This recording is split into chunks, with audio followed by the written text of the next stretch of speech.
Good morning, welcome. It's absolutely lovely to see you all here. Thank you for making it for this breakfast session, and I suspect the hall will kind of fill up as we go as well. We're going to keep the session pretty informal, so do feel free to grab a glass of water or a cup of tea during if you need to. I'm Olly Newton. I'm Executive Director at the Edge Foundation. Edge is a foundation working right across the UK and internationally increasingly as well. We look at all aspects of trying to make education more relevant, so giving young people the kind of skills that they need for the future. So obviously this session about skills shortages is really crucial to what we do and what we believe in. Twice a year we bring together a Skills Shortage Bulletin as well. They're all available for free online. They're just a summary of the kind of latest research in this space and a chance to kind of digest that. We know that you're all busy, and policymakers and practitioners find them really useful as well as a quick way to kind of catch up on what's happening in this sort of space.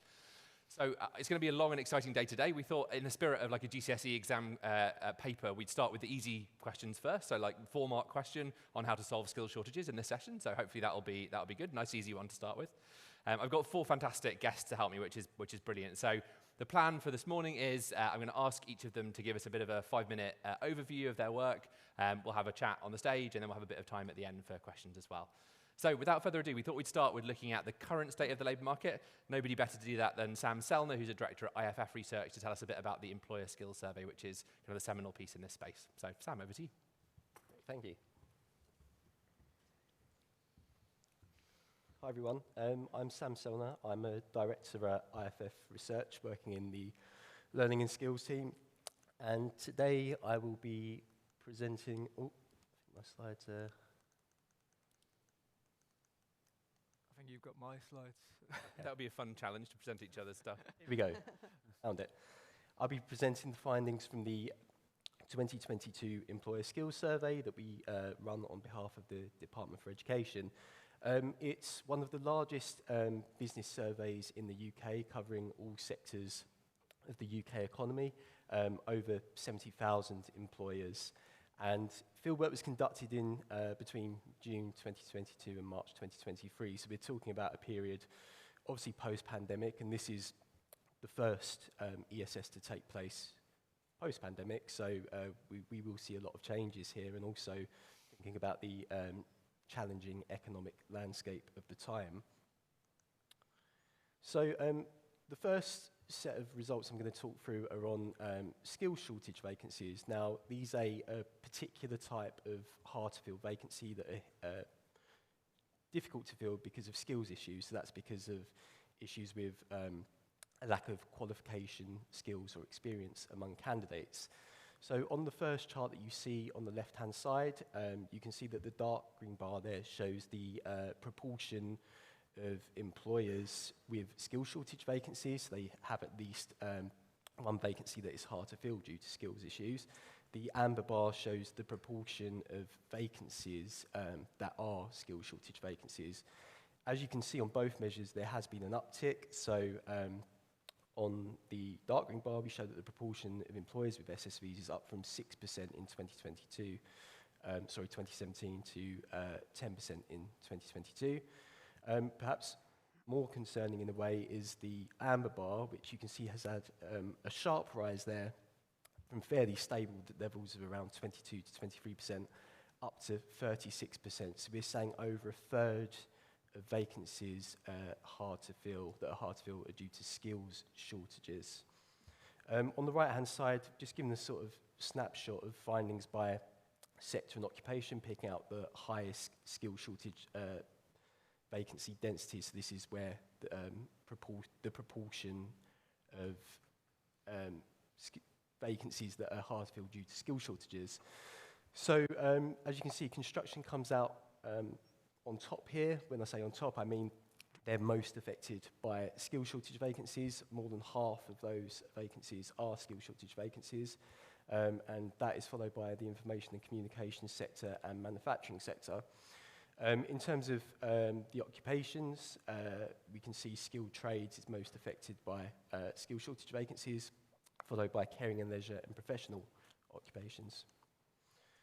What we've done to get here is we've followed up with those who have skill shortage vacancies to find out what skills or lack of skills are contributing to them. On the left-hand side, we show the technical and practical skills that are lacking, and on the right-hand side, we show the people and personal, so the softer skills that are lacking. As you can see, in terms of technical and practical skills and sort of the most common skill shortage among these applicants are specialist skills and knowledge required to perform the role.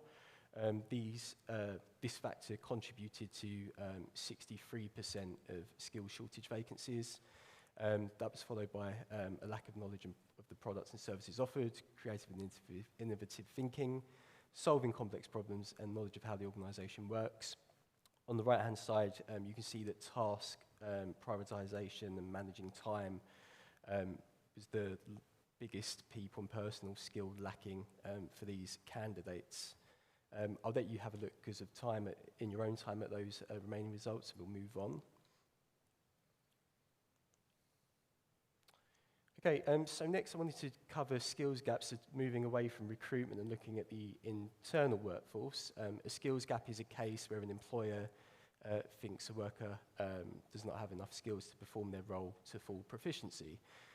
Again, the dark green bar on the left-hand side shows the proportion of employers with skills gaps, that's any skills gaps. The amber bar shows the proportion of employees affected by skills gaps.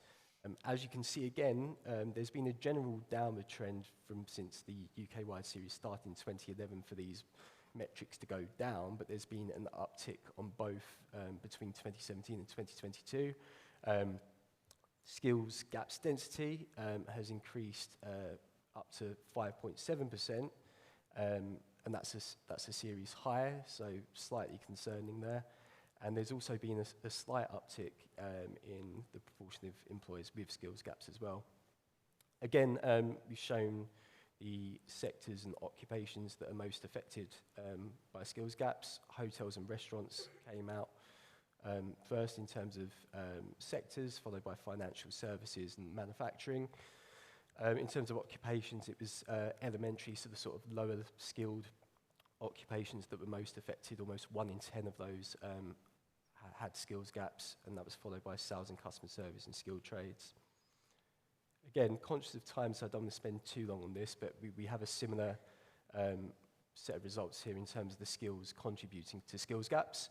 It is a similar list, so I won't spend too much time. Again, specialist skills and knowledge required to perform the role, and came out top for technical and practical skills. And managing time and task prioritisation was the biggest soft skill lacking, and actually the biggest contributor to skills gaps of all skills on this list. The rest is sort of similar but slightly different ranking. A new entrant there is persuading or influencing others is a skill lacking for 3 in 10 skills gaps. So a common way of addressing skills gaps is, well, there's different ways you can do it, but one of them is investing in training. But what we've seen is that actually the provision of and investment in training has reduced across various metrics. In terms of the proportion that have provided or arranged training over the last 12 months, that's fallen to 60% after fairly stable levels of 65 to 66% over previous years. And that has played out both in terms of off-the-job and on-the-job training, but particularly off-the-job, that's down to 39% compared with 47 to 49% between 2011 and 2017. So yeah, quite concerning. Also in terms of the proportion of staff that have received training, that has also gone down to 60% compared with 62 to 63% over the 2013 to 2017 period. And the final chart, and I will try and be quick here, the investment in training and number of training days per trainee and employee has gone down. The investment in training in terms of expenditure is 53.6 billion, and that is a series low when adjusted for inflation compared with previous years. And in terms of training days per trainee, you can see that has fallen to 6 days per trainee per year on average, and that's down from around 8 training days back in 2011.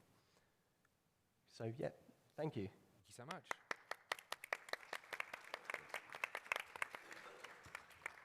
Sam, that was great, thank you. And sorry to give you the kind of depressing job of starting us off and talking about the current state of affairs, because when I did give presentations about this kind of stuff, it's always like, things are not great at the moment. And you've given a real nice kind of open goal for Robert later on, talking about some of those essential skills being needed, because that's very much what we're going to be coming on to talk about.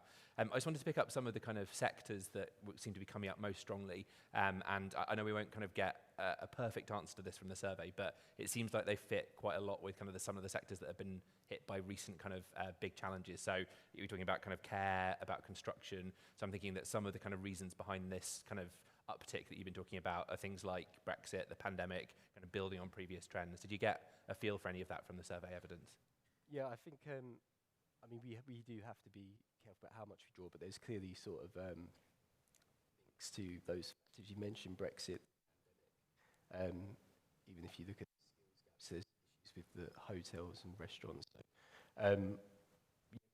we can dig into the data as well on those patterns sector. So anyone who doesn't know, it's a very rich data source. We have very large sample sizes across those sectors. But yeah, there's plenty we can do. We can also look as well as sector at sort of regional differences as well, which is really useful in local level data in terms of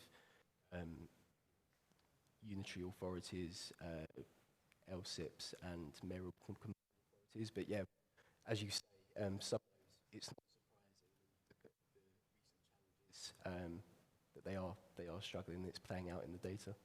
Yeah, absolutely. And I think the other thing that really struck out for me was the challenge around employer investment. So obviously with the new government coming in, there's a lot of kind of pressure on government to kind of fix these problems. But it's really quite striking, isn't it, the data that suggests that employers themselves are kind of investing much less than they did. So I guess there's kind of a bit of a challenging message back to employers to say, you're reporting these vacancies, these skills shortage vacancies, you're reporting these challenges. Yes, there's a role for the education system. Yes, there's a role for government to step up, but actually that needs to be matched by increasing, not decreasing investment from employers themselves as well.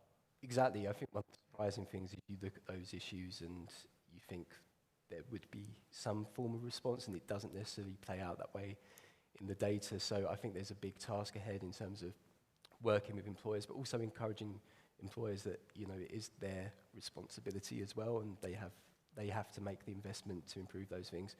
And, you know, it's hard to see the cause and effect. Is the fact that they're investing less causing the skills gaps, or is this data, you know, if we can use this data to encourage them to take action, that would be, I guess a real benefit. You need to react, look at the issues you're facing. This is what you're saying. Now we need to do something about it. So yeah. Great. Thank you so much for starting us off, Sam. That's absolutely great. We're going to move from looking at the current labour market to looking a bit into the future. And I'll ask Luke Bocock, who's from NFER, to come and share some messages about the Skills Imperative 2035 work. Thank you, Luke. Thank you, Olly. Right, are we back at the beginning? I think you were first, yeah. I think Keep going. You'll get there.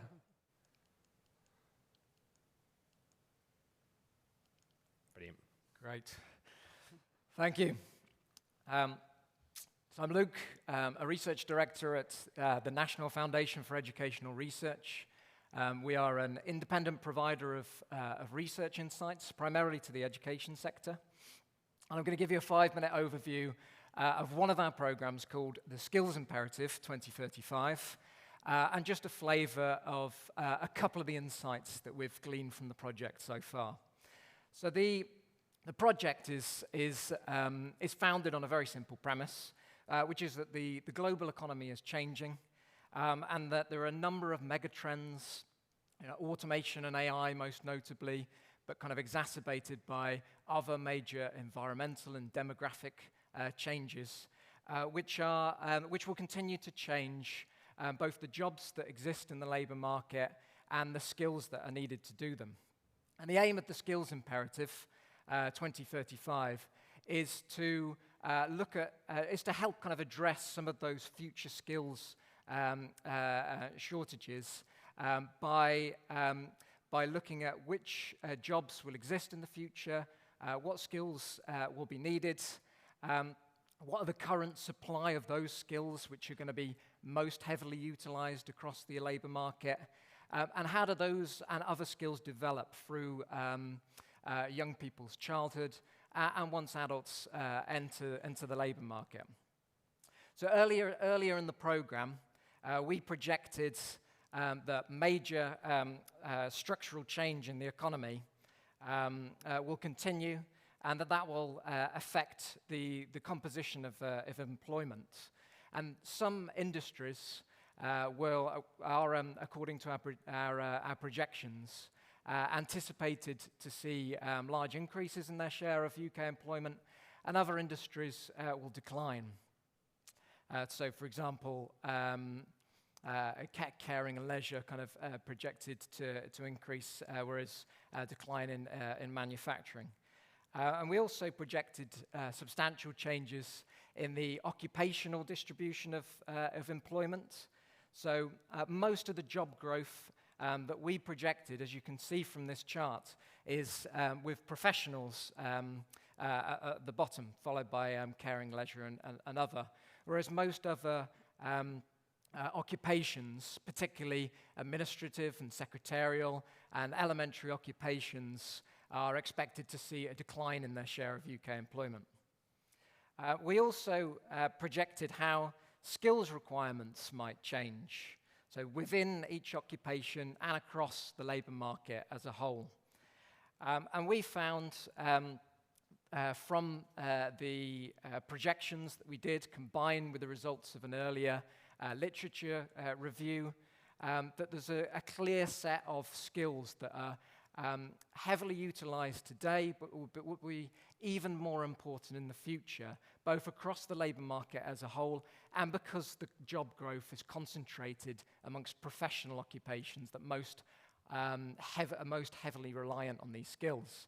And so you'll see on the screen now the 6 essential employment skills that we drew from that work. And clearly these skills share notable similarities with those identified in other essential skill taxonomies, such as the Australian Skills Classification or the Skills Builder framework, which we'll be hearing from next. So more recently, we sought to quantify the availability of these 6 essential employment skills in the current labour market and the gaps that exist between the skills that workers possess and the skills that are required in their jobs, as well as exploring how those skills gaps might change between now and 2035. And we did this primarily by gathering the missing worker perspective. So this complements the employer perspective that you've just heard about from Sam. And we calculated skills gaps by equating supply and demand and subtracting one from the other. And I'm going to share just 2 of the things that we learned from our survey of workers' essential employment skills. The first one is that, as you can see from the chart on your left here, 13% of workers already have, according to the results of our survey, substantial skills deficiencies in relation to their essential employment skills. So this means that workers have their self-reported behaviours indicate that the skills they possess in these domains are lower than the skills required in their jobs. And you can see that skills deficiencies are a greater proportion of professional workers have skills deficiencies. And that proportion decreases as you move down the occupational hierarchy. And our future projections, which you'll see on the right-hand side, of how skills gaps may change between now and 25, indicate that those deficiencies may get worse, such that up to 22% of workers may have deficiencies in those skills in 2035. And that equates to 7 million workers in the future labour market. And the second finding that I wanted to share is that, as you can see from the chart on your left, lower level occupations have, according to the results of our survey, underutilised skills. So you'll see that amongst managers and professionals, skills deficiencies are typical, but as you move down the occupational hierarchy, that flips, and skills underutilization becomes the norm, and the average levels of skills underutilization within an occupational group increase. And you'll also see on the right-hand side the proportion of workers by occupation with underutilized essential employment skills. And you'll see that that's highest amongst elementary workers. So this, whilst it might seem somewhat intuitive, it also contrasts with the employer perspective. Given what you've just heard from Sam, I'm sure you're thinking, isn't that kind of somewhat the opposite of what we've just heard?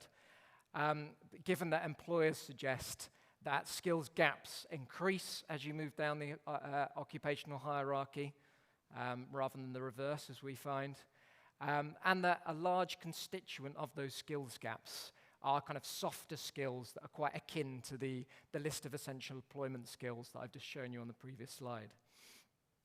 So, of course, self-report data has known limitations.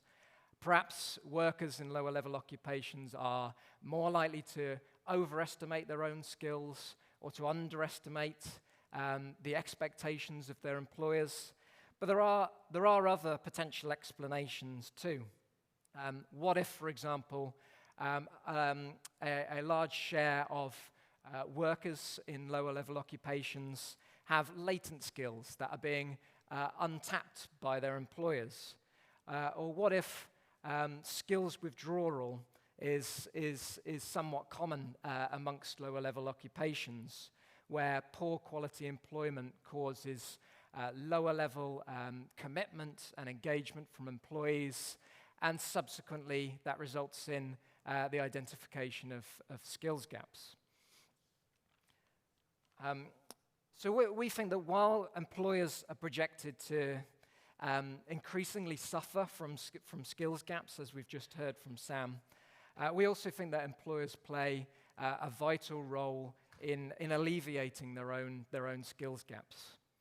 HR and management practices are widely known to play a really key role in aligning the expectations and skills assessments of workers and employers. And research has also shown that skills gap agreement is more common across firms that have regular performance reviews, consultation channels between workers and employers, extended job descriptions, as well as things like kind of use of formal collective bargaining and other kind of industry-level agreements. Of course, line management also plays an important role in untapping latent skills, and finally, businesses can minimize skills withdrawal behavior. England has seen an increase in poor quality jobs over the last decade, and offering lower paid workers greater security, flexibility, autonomy could be vital prerequisites for really bringing down those employer-reported skills gaps. Now, I'm not saying that many, if not most, companies and other organizations are not already doing these things well, but every employer can probably benefit from asking the question, what more could I do to really maximize and harness the essential employment skills of my workers? How can I best harness the creativity or the problem-solving skills of my workers, particularly those in lower-level occupations, for example? Above all, we think that the response to skills gaps is a collective one, one that needs to bring together employers with governments centrally, regionally, and other kind of industry bodies. And we look forward to continuing to deliver this program. We're only in the second of a 5-year program, and deriving more insights and policy recommendations as to what might be done to help kind of alleviate these skills gaps that we know you're all experiencing. Thank you. Wonderful. Thank you so much, Luke, for giving us a bit of a crystal ball gaze into the future. I think some really important messages coming out from both of your presentations kind of together.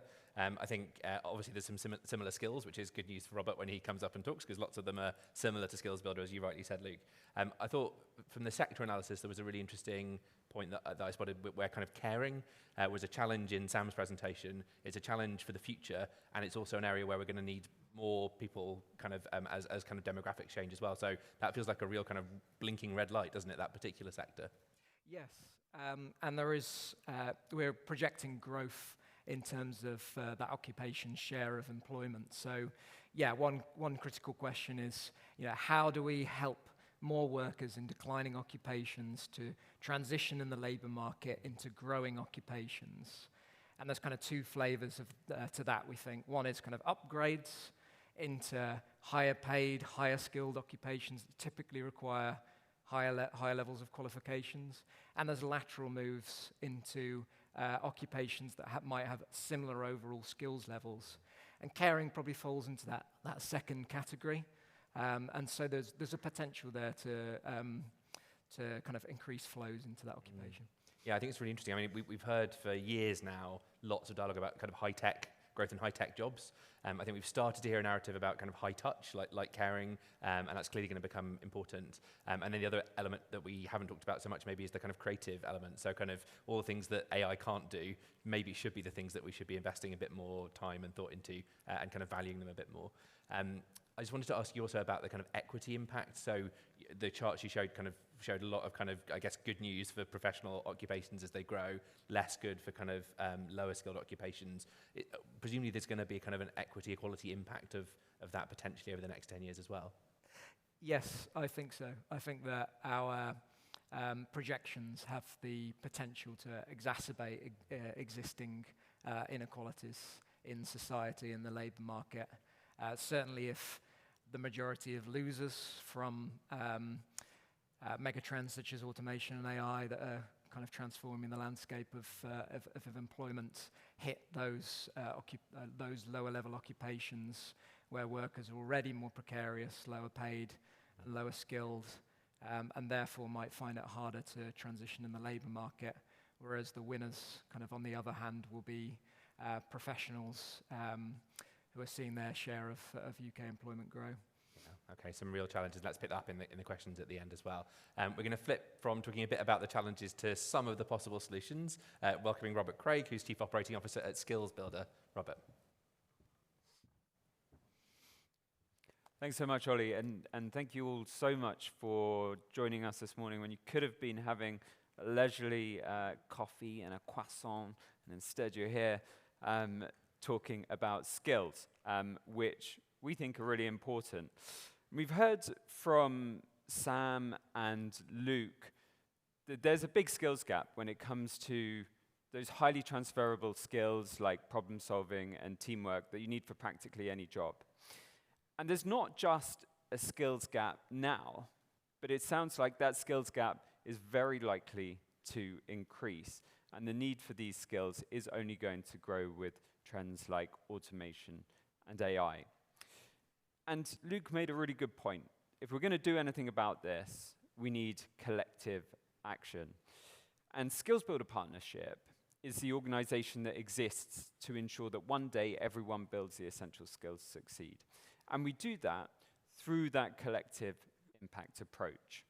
There are over 900 education institutions, social impact organizations, and employers who work with us on their recruitment, their learning and development, and their outreach to work towards this shared goal. And we do this through a shared, rigorous approach. And at the core of that is the Universal Framework for Essential Skills. And it was developed alongside organizations like the CIPD and the CBI and the Careers and Enterprise Company. Again, that collective approach across sectors.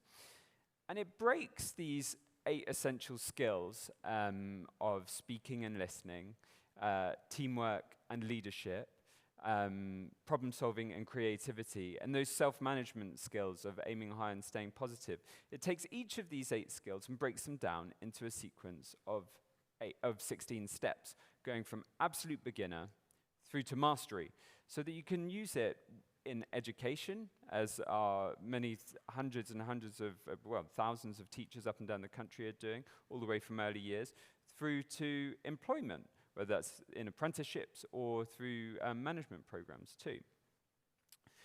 But we also use this universal framework in our research, and that means that we can translate research outcomes into what people are doing on the ground. And we have a series called the Essential Skills Tracker, and that uses the universal framework at its core as part of this research.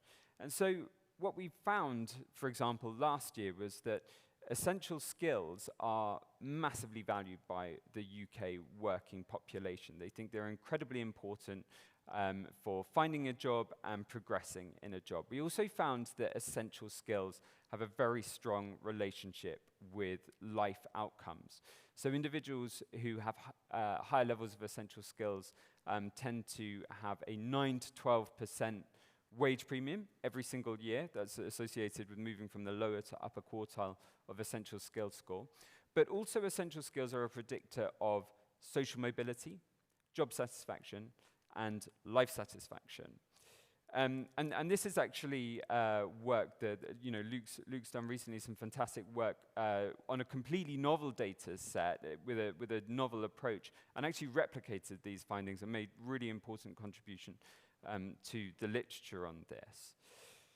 So we know that employers value these skills. They think there's a skills gap. We think that skills gap's going to get bigger. We know that workers value these skills and that they lead to life outcomes. But what about teachers and those earlier on in that process? Those are the coalface who are actually in the position to build these skills in the classroom. What do they think? Surely they don't want another thing to have to teach in the classroom. Surely they've got enough on their plates and they don't want any more change. Well, we dug into this. We wanted to understand these questions. And so we worked again on a nationally representative sample in our Essential Skills Tracker this year. What we found was surprisingly similar to the UK population. Teaching professionals in the UK think that essential skills are vital.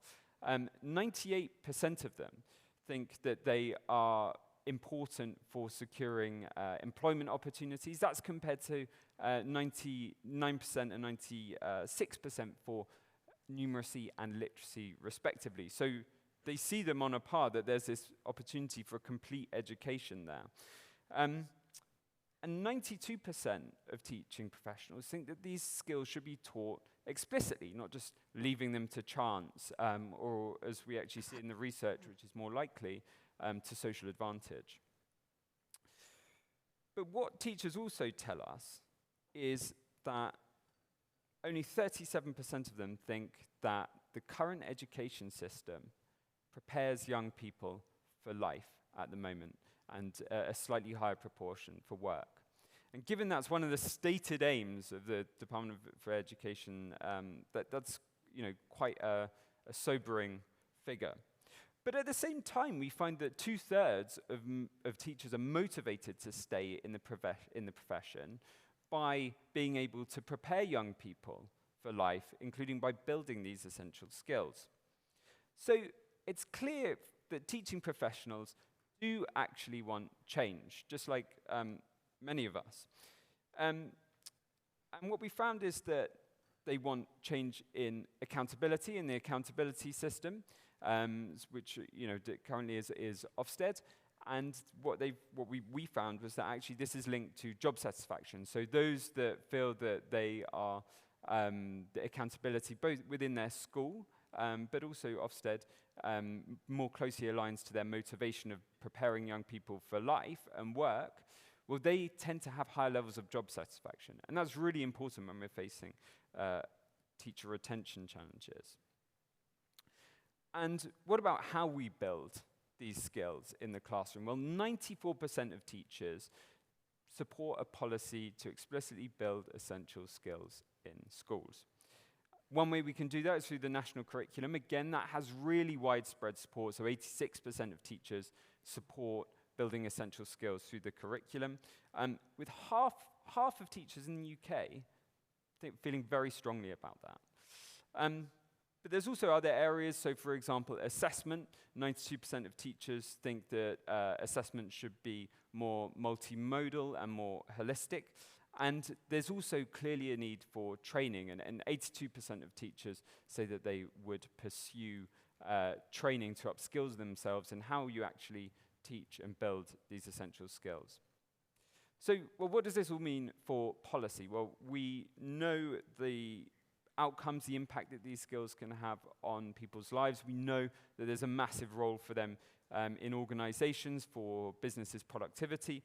And we know that teachers are massively supportive of this. And we now have a new government who is very committed to these skills to break down barriers to opportunity. So right now we have a huge opportunity to build essential skills into the curriculum, into accountability, and into assessment. And we believe that this is one really important step, along with this collective action to ensure that one day everyone builds the essential skills to succeed. And if that's something you'd like to be a part of, then do give us a shout. Thanks.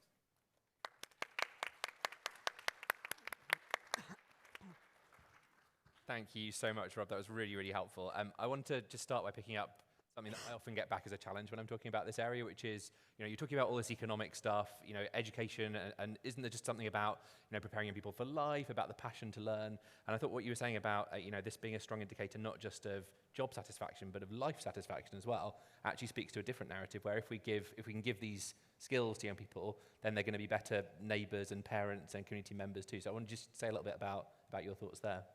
Yeah, I mean, for us, this is really important. So, at Skills Builder, we're a not-for-profit. So whilst we're fully behind UK productivity, actually often what gets us up in the morning is social mobility and improving people's lives and social justice. And improving people's lives, does boil down to how do people operate within their lives, not just in the office.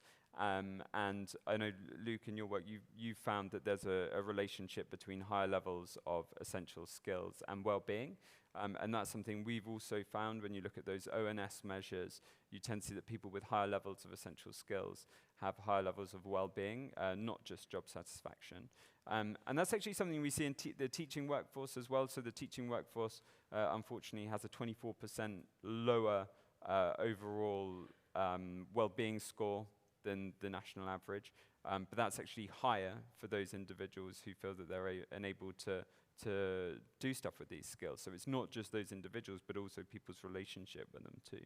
Really, really interesting. And it's been interesting seeing some of the early messages coming out of the Department for Education with the new management team in place. And kind of some of the vibe from Bridget's been very much around kind of this is going to be the department that's going to be preparing young people for the future. We've heard a lot more of that narrative. So I was really interested to hear about the kind of teacher results that you were quoting.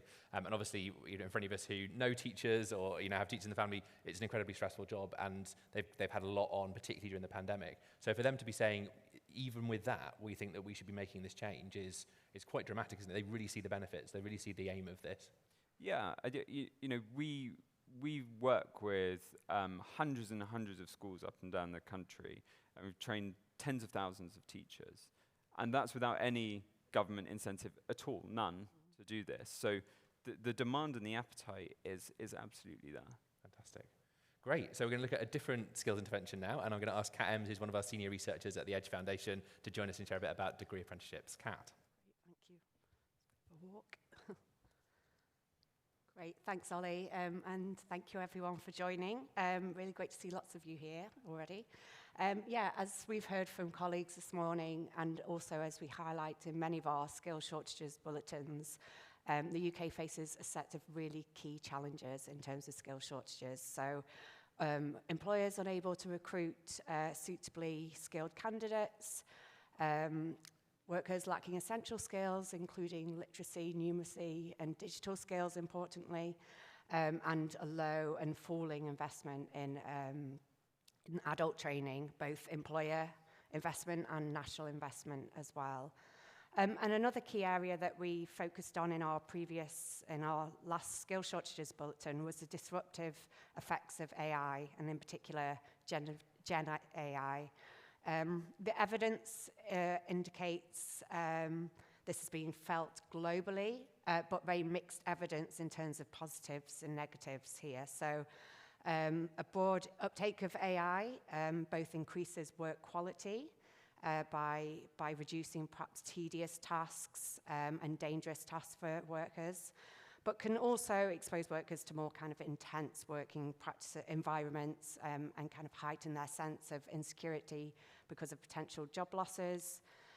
Pearson's new skills map of England shows that by 2027, there could be 2 million job losses due to AI across the UK, but also that AI could create 2.4 million jobs at the same time. So very varying predictions also that we've seen from other research pieces as well.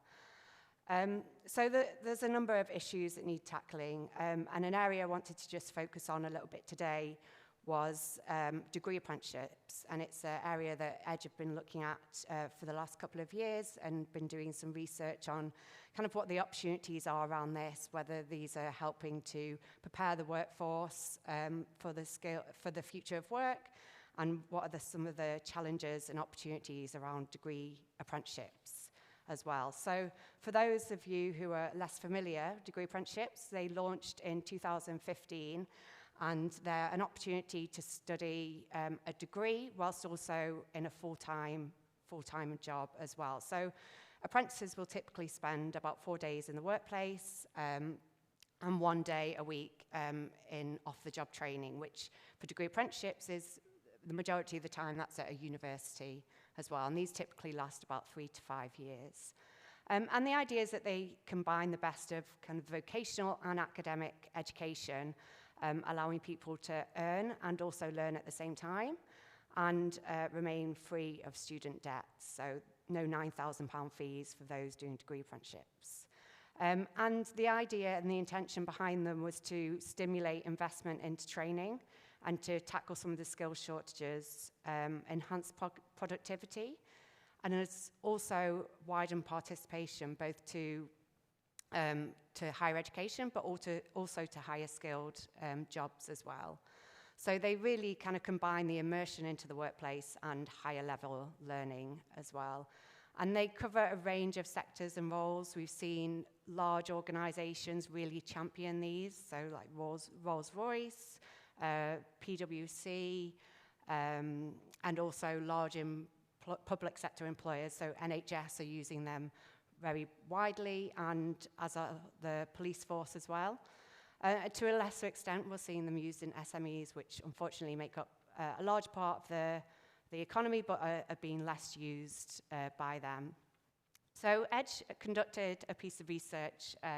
We worked with colleagues from the University of Oxford, Plymouth and Huddersfield, and wanted to really investigate the experiences, opportunities and challenges that degree apprenticeships bring. So we spoke to almost 100 stakeholders, employers large and small. We spoke to training providers, so universities mainly, apprentices themselves to really hear about what they thought the benefits were to them, and also policymakers. So one of the really defining features of them was the ability to make classroom-based learning much more applicable to the workplace. So bringing these two elements together through employer engagement with universities, they were better aligning the world of work with learning as well. So we heard about how a lot of the learning was a lot more up-to-date in universities relevant to the workplace. And this also, in some cases, translated to non-degree apprenticeship courses, so other undergraduate courses as well. Through that strong employer engagement, employers were having an effect on other university practices as well and other degrees.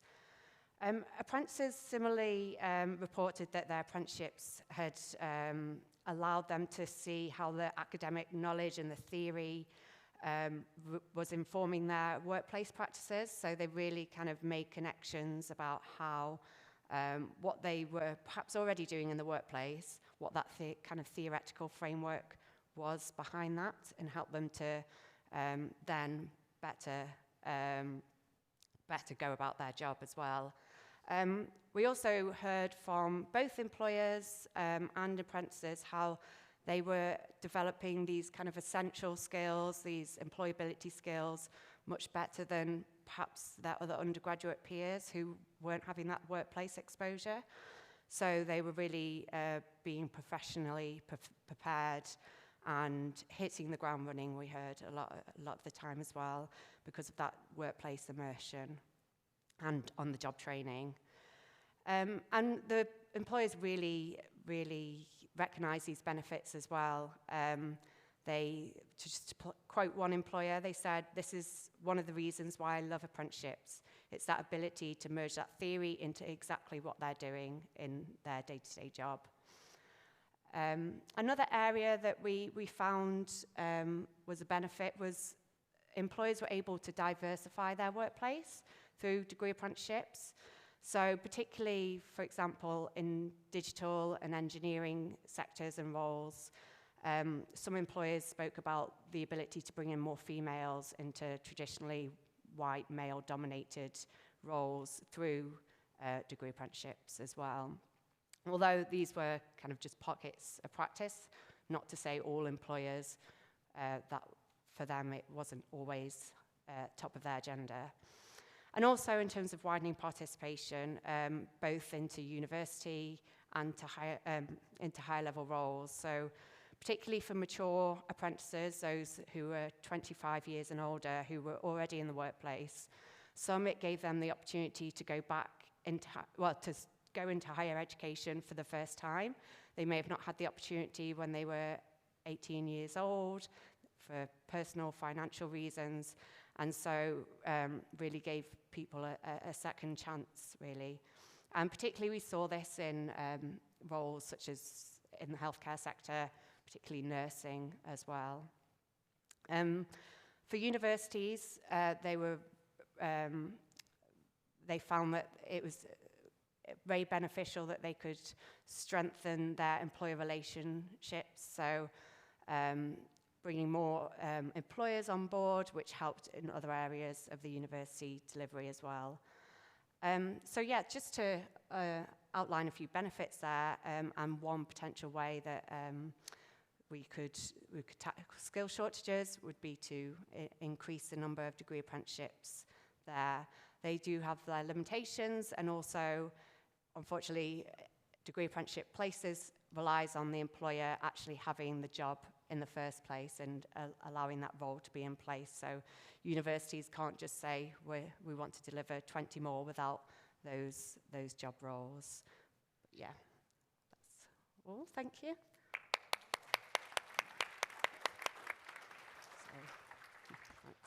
Thank you so much, and lots of calls for positivity there, I think, which is great. You mentioned a theme at the start there, which I suspect is going to come up lots today around AI, and I just wanted to ask a bit about the kind of narrative there, because, I mean, maybe 2-3 years ago, very much the dominant narrative, particularly in the press, was like, the robots are coming to get us, everyone should panic. But as you rightly said, it's looking like perhaps, as with previous industrial revolutions, there's maybe going to be the same number or maybe more, just different jobs kind of coming along. So is it time for a bit of a different way of thinking about that? Yeah, I think one of the key things is employers are looking for those technical skills more and more now, and ability to manage AI. And yeah, we really need to integrate those kind of skills into the education and training system, workplace development. On the other hand, it's also really highlighting the need for the human skills and the essential skills that we've spoken about earlier. Creativity, problem-solving skills are becoming more and more important for employers, and these are the kind of things that, you know, put us above AI at the moment. Those kind of, analytical skills as well, and creative skills. Yeah, and really interesting to hear about it links back to what Robert was saying as well, but the way that the employers getting involved in these university courses has helped to kind of increase those employability skills, and sometimes that's leaked out even into the more traditional courses too. You've done some wider work around kind of employers getting involved in HE, so does that kind of interaction have those kind of broader benefits to the kind of skills that we're talking about? Yeah, exactly, and we're seeing that, like you say, other university degrees and courses are drawing on employers more and more, and we're seeing really good practice in terms of things like client-facing projects that university students are doing. So where they're given a brief by employers, they're engaging with a key person from an organisation over the period of 6 weeks, working in a team, trying to solve a problem, and then presenting and feeding back to that employer. So that's really developing kind of the ability to interact and work with employers, as well as team working skills, communication skills, and really having just that awareness of what roles are available in different organisations by bringing employers in more into the university and filling that gap. Yeah, fantastic. Great. We're going to broaden the discussion out a little bit now, and then I'm going to give my panelists a heads up. I'm going to come to each of you at the end and ask you what your kind of advice for the new government might be. So you can be letting that whir around while we're talking. But we often give government quite a hard time on these panels, and rightly so, because they should be doing more. But it feels like there's been some really interesting messages coming up for employers this time, and in particular around things like job quality. I thought your points, Luke, around kind of making more use of those underutilised skills are really important. So maybe, Luke, you could start us off and just what advice would we give to employers? It might be investing more, it might be doing something different, but there are clearly untapped resources here. Yes, in terms of the investing more point, we do find that higher levels of training are associated with higher levels of essential employment skills, by which I mean workers that are accessing training more frequently have higher levels of those skills on average. So clearly, kind of investing in the skills development of the workforce is going to yield benefits. But then there's also just utilization of the skills that already exist within the workforce. And we think there's kind of a number of components to that. So one is, of course, kind of aligning expectations and skills assessments between workers and employers. Another is kind of line management practices and how they untap those kind of pockets of latent skills. And then a third one would be kind of considering the extent to which skills gaps kind of within a company could be at least in part a consequence of skills withdrawal. So where workers are kind of withholding skills as a reaction to kind of poor quality working conditions, which kind of manifest in terms of kind of lower levels of organizational commitment and work ethic. So there's lots employers can consider there, both in terms of the development and the utilization of skills. Really helpful, Luke. And Skills Builder Partnership does a lot of work with employers as well, Robert. How do you help them to kind of draw out those essential skills? Well, interestingly, a lot of the principles are the same across the work that we do. This is all about achieving excellence and building essential skills through a number of principles, all based obviously on using this robust and consistent and shared approach through the universal framework. So whether that's making sure that recruitment is more inclusive by helping employers better identify these skills through the recruitment process, including by actually calling them out on job descriptions, right? And whether that's saying here are the essential skills required for the role, but actually saying you need this component of teamwork, for example. And that's massively enabling for those who might not have had opportunities to build them before, or for whom it's implied, right? And that's a big challenge in social mobility, is if you're from a more advantaged background, you might have that social capital to know that your employer, when you're going to that job interview, you may have got your grades, but they're actually testing your problem solving and your teamwork and your ability to speak. So that's a huge part. And then once people get in the business, then helping them progress too. So yeah. Yeah, and I think we probably all have that experience of looking at job adverts and seeing teamworking. Oh, what a surprise, this job needs teamworking. But the work that you're doing to kind of be more analytical about, what aspects of that, what level, I think can only be helpful to people. Sam, you were talking a little bit about job quality, and I wanted to come back to that. There's a lot of narrative in the kind of wider space about good work, particularly amongst the mayors, actually. What was kind of coming out from your work in that sort of space? Well, I think, excuse me, sorry, got a bit of a cold. Yeah, there's definitely, in terms of what the employer skills survey find, I mean, the skills that we find are lacking, often soft skills, but you've got the more technical elements there as well. And I think, there's got to be this link up between employers and the wider skills system to make sure that the skills being delivered meet employer needs, and that therefore they're also bringing on candidates that are actually suitable for the role. So in terms of job quality, I think it's that point about linking up skills and ensuring there's this collaboration between government employers, but also the wide skill system. I was struck by Robert's presentation, understanding essential skills through school, and it feels like there's this journey and path where skills starts at a very sort of a young age, I think, through the school and education system, but then sort of tailoring in that and thinking also about the future and what employers need. So in terms of, you know, job quality, I think it is just that link up, and obviously employers, there's a big set of skill shortages when recruiting, as well as internal skill shortages. There seems to be a bit of a mismatch, I think, between who employers are getting when they go out to recruit because of these skill shortages. So if all the skills that are required are there, then I think there will be increases in job satisfaction. And you mentioned it with the essential skills as well. It all links together.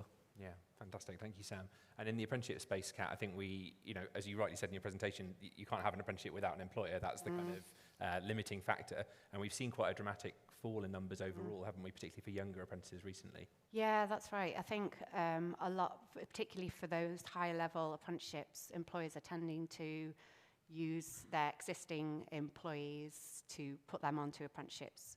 You know, many potential causes for this, potentially the apprenticeship levy as well being a factor there. But yeah, I think there's a lot of organisations, particularly SMEs, who are not tapping into the potential of apprenticeships. And there's a couple of things. There's a lack of awareness, but also a lack of the benefits of apprenticeships, and also the kind of stigma that's still attached to apprenticeships. So there really needs to be kind of an awareness raising and really selling the benefits of what for apprenticeships. I think it was the Open University Business Barometer that came out in the last few weeks, showing that actually there's quite low intentions of employers wanting to go through it, use apprenticeships, but those who are using apprenticeships already, really wanting to continue to use those and really seeing the benefits. So it just goes to show that those that are using them are finding them beneficial and wish to continue to use them as well. Yeah, absolutely. I think that's a really important point. And obviously with the new government, there's been a promise around an apprenticeships and skills levy. We'll be keeping a close eye on that. We don't want that to kind of water down. There's a potential for that to kind of broaden the definition even further and maybe reduce the opportunities. So I know it's not the intention, but we'll be kind of keeping a close eye on that one. I want to just pick up on the theme of equity and equality a little bit more, because that feels like it's run through everything here as well. The kind of narrative of more challenges coming up for people who are in lower level jobs or lower skills, people from those backgrounds not having such access to essential skills. It's kind of a bit of a negative spiral in a way. Sam, I wanted to come to you first on this one and just ask you to just draw out a bit of an equality, equity angle from your work. Well, I think it ties together with your work at NFER. You mentioned, for example, professional occupations are the ones that are going to grow, and we see that actually they're some with the biggest skills challenges in it, certainly from a recruitment angle. But it just feels like drawing on that research that if that is to grow, obviously the elementary occupations, and we know there are particular skills issues there that if the focus becomes on the professional occupations because they're a growing sector, that there's a risk that those lower level occupations get ignored in that sense. So it's definitely something I think government needs to be mindful of, and ensuring that there's a fair progression and training that allows people to move into those roles, and lateral movement as well. Yeah, that's really important. And Kat, in the degree apprenticeship space, we've had some worries in recent years, haven't we, that's maybe shifted the kind of demographic, social balance a bit of the apprenticeship program as well, and it's being taken up more by people who might have got other opportunities. Yeah, I mean, the original intention of degree apprenticeships was to allow less advantaged 18-year-olds to go into university and move into higher level roles. What we're seeing, I think, particularly the lower age groups, those that are taking up degree apprenticeships aren't the least advantaged. They're kind of more advantaged young people who have kind of got those networks and understand how to get into these roles. We are seeing some social mobility in terms of the mature groups who are going into degree apprenticeships to an extent for some sectors and some roles, like those who didn't have the opportunity to go to university first time around. So not quite living up to the social mobility dream that it was intended to, but yeah, we could definitely do more there to promote it to those less advantaged young people. And we are seeing some more careers, advice and guidance in schools around apprenticeships, so that's helping that to an extent. That's definitely a positive move. Luke, you said a little bit about equity and quality in yours, but yeah, what's happening in the future? What can we do to kind of really, well, I get what can the new government do, given it's at the centre of their programme, to kind of really change the equity lens over the next kind of few years? Yes, and I think we heard one set of figures, Kat kind of quoting Pearson Research showing about kind of job destruction, numbers of jobs destroyed by automation versus those that are created. And I could give you another set of statistics, and I'm sure you could find other sets from other reports as well. But the key thing is not the numbers so much as kind of, they're not in the same places. That those people that are displaced from elementary or lower level occupations cannot necessarily move into growing in occupations which kind of augment the role of technology and are typically in kind of professional, highly paid, highly qualified occupations.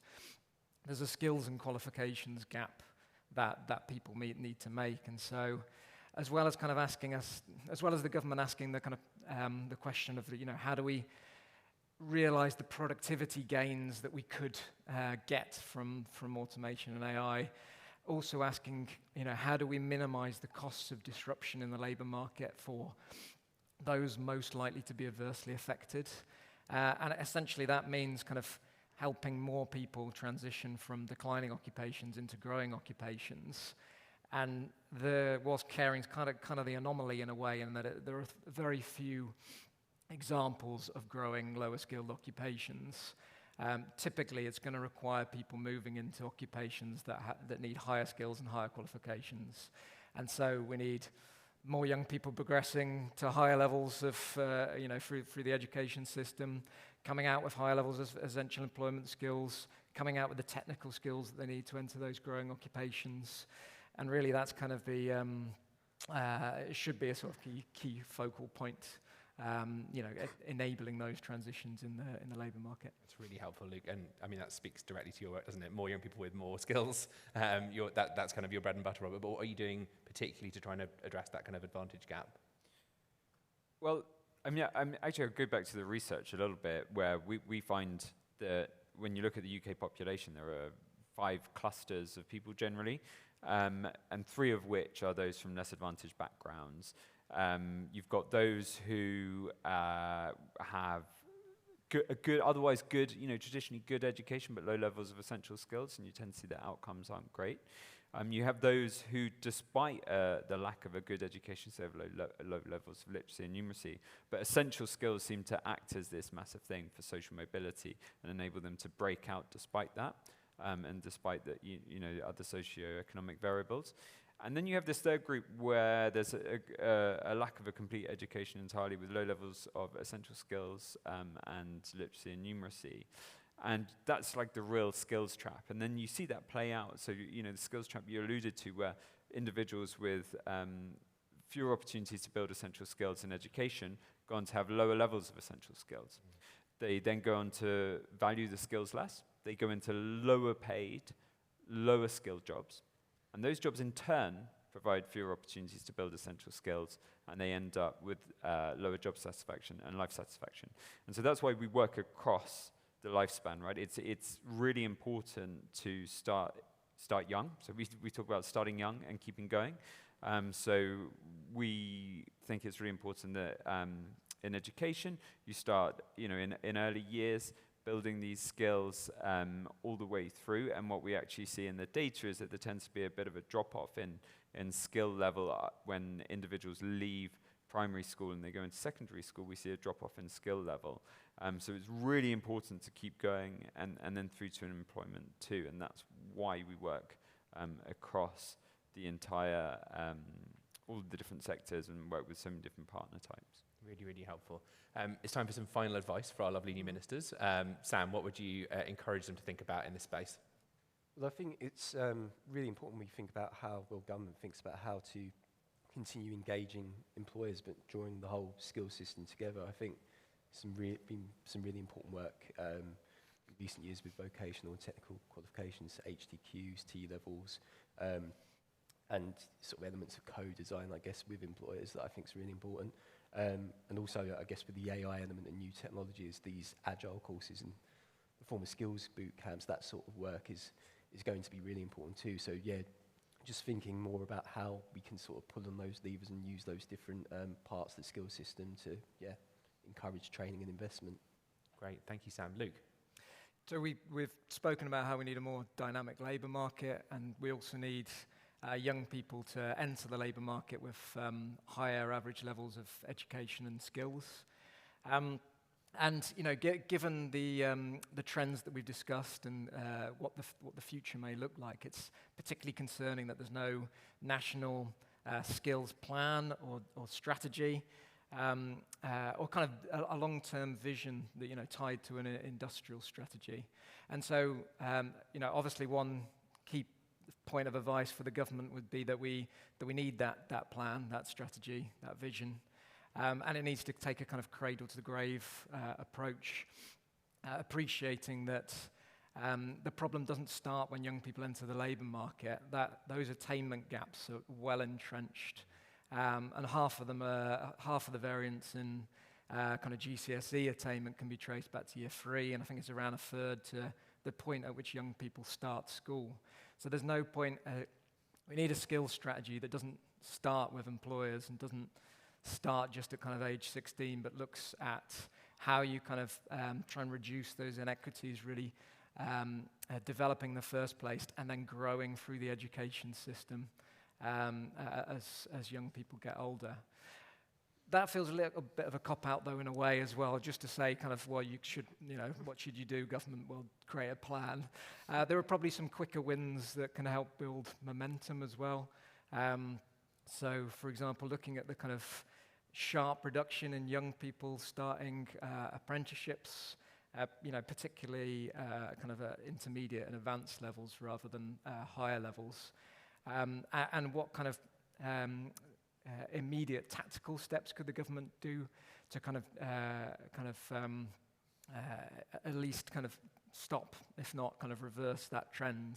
For example, offering wage subsidies for employers that hire young people or adults on intermediate apprenticeships where there's been a similarly stark kind of decline, to try and kind of compensate for the fact that apprenticeships are now longer and there are wage costs to those, and those wage costs are prohibitive to many employers. And so trying to kind of counteract that and take some, you know, it's one example of a tactical step that the government can take to try and get, you know, a bit of momentum whilst kind of looking at the medium to longer term sort of picture as well. Great, thank you, Luke. Robert? If I were a government concerned about growth and productivity, I'd be looking at the return to skills. The cost of low level of literacy in 2022 was 6 or 7 billion. Low level of numeracy cost was about 29 billion, and the low level of essential skill cost of the UK economy about 22 billion in 2022. Now, a huge amount of work we know has gone into improving levels of literacy and numeracy, and we think that should obviously continue. They're incredibly important. But what a bit of low-hanging fruit there to try and build essential skills in a structured, coherent, strategic way to try and unlock some of that 22 billion in lost productivity.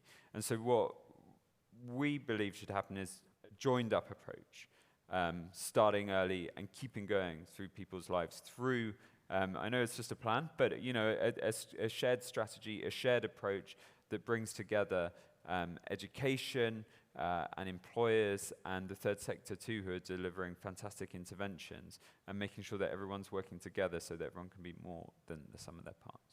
Thank you. Kat? To highlight one of those skills, I really think kind of digital skills and tech literacy really needs to be integrated throughout the education and training system. So right from basic digital skills at primary level to integration of workplace digital skills, more advanced digital skills, AI into apprenticeships and into vocational education and training as well. We see that confidence amongst teachers and also employers around digital and AI is generally quite low. So really helping to prepare and invest in teacher and training opportunities there. Great, thank you so much. Well, we've heard a bit about the challenges, but I feel like this has also been a really positive session. So lots of narrative there around kind of essential skills development, around hitting that kind of those untapped skills, lots of cause for positivity if we can get this right. So I want to say a huge thank you to my fantastic panelists, and I want to wish you a really great rest of the day at the convention. So thank you so much.